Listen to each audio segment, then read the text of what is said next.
बूढ़े भिखारी की अनोखी कहानी।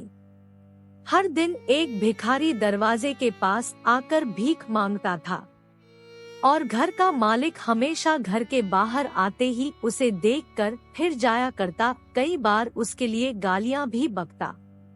वो कहता, तू जिंदा ही क्यों है? पूरी जिंदगी ऐसे ही भीख मांगेगा क्या? धरती का बोझ क्यों बना बैठा है? और कभी कभी उस भिखारी को गुस्से में वह धक्का भी मार दिया करता। इतना कुछ हो जाने के बावजूद भिखारी के मुंह से सिर्फ यही निकलता कि भगवान तुम्हारे पापों को माफ करे। एक बार सेठ को धंधे में बड़ा नुकसान होने की खबर मिली। सेठ बहुत परेशान था कि तभी उसके दरवाजे पर वही भिखारी आया। गुस्से में अपना आपा खोते हुए सेठ ने उस भिखारी को पत्थर दे मारा। पत्थर लगने के कारण भिखारी का सर फूट गया और उसके सर से खून बहने लगा। फिर भी दर्द से कहराते हुए भिखारी ने इतना ही कहा, भगवान तुम्हारे पापों को माफ करे। भिखारी वहां से चला गया। सेठ सोच में पड़ गए। भिखारी को पत्थर मारा, फिर भी उसने सिर्फ प्रार्थना की। सेठ का गुस्सा शांत हुआ तो सेठ का मन भिखारी का रहस्य जानने के लिए किया। सेठ ने भिखारी का पीछा करना शुरू कर दिया। भिखारी जहाँ जहाँ जाता सेठ उसके पीछे जाता। सेठ ने देखा कि कोई उसको खाना देता, कोई उसको मारता, कोई अपमानित करता तो कोई गाली देता। लोग भिखारी के साथ चाहे जैसा व्यवहार करते, लेकिन भिखारी सबके लिए एक ही प्रार्थना करता, भगवान तुम्हारे पाप माफ करे। अब रात होने को आई थी। भिखारी अपने घर जाने के लिए लौटा। वो अपने घर पहुंच गया, लेकिन सेठ अब भी उसका पीछा कर ही रहा था कि वह देखता है। एक पुरानी टूटी हुई खटिया पर एक बूढ़ी औरत लेटी हुई थी। काफी कमजोर और बीमार लग रही थी। वह भिखारी की पत्नी थी। अपने पति को वापस आता देख वह खाट से उठ खड़ी हुई। पत्नी ने अपने पति के भीख वाले कटोरे में देखा, उसमें सिर्फ आधी बासी रोटी थी। उसे देखकर वह बोली, आज बस इतना ही मिला?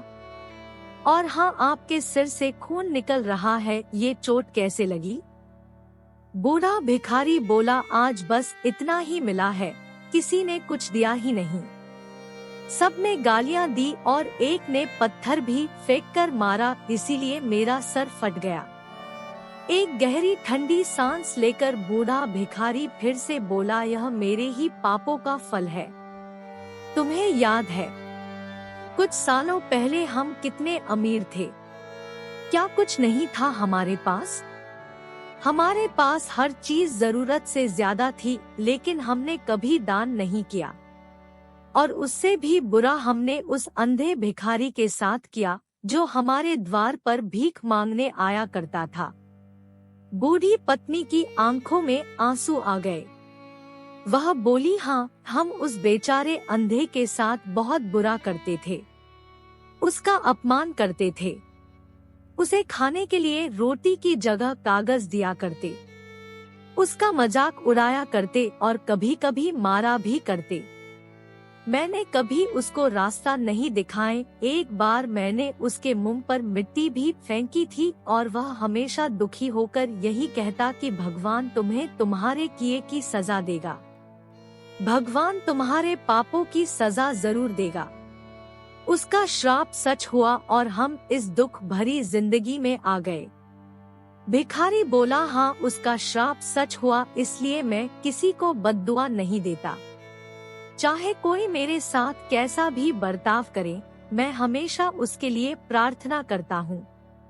मैं नहीं चाहता कि कोई भी हमारे जैसे जिंदगी का अनुभव करे, किसी को भी हमारे जैसे दुखों का सामना करना पड़े।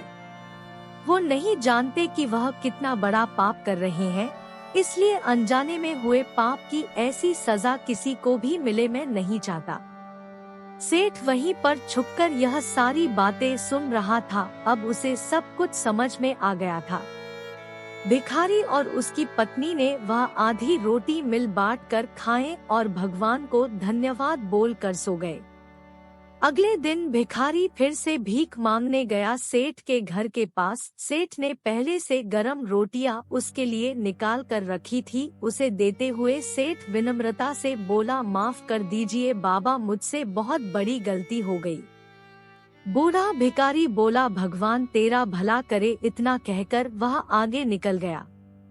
इस कहानी से जो सीख लेने लायक है वह बड़ी ही सिंपल है कि आदमी चाहे किसी के बारे में बुरा करे या भला करे, लेकिन भगवान सिर्फ कर्म के हिसाब से उसको फल देता है। क्या हुआ अगर भगवान नहीं दिखता है, लेकिन यह बात बिल्कुल सच है, उसके खाते में सबका हिसाब बहुत पक्का होता है। इसलिए जब किसी के लिए कुछ भी करो तो अच्छा ही करो।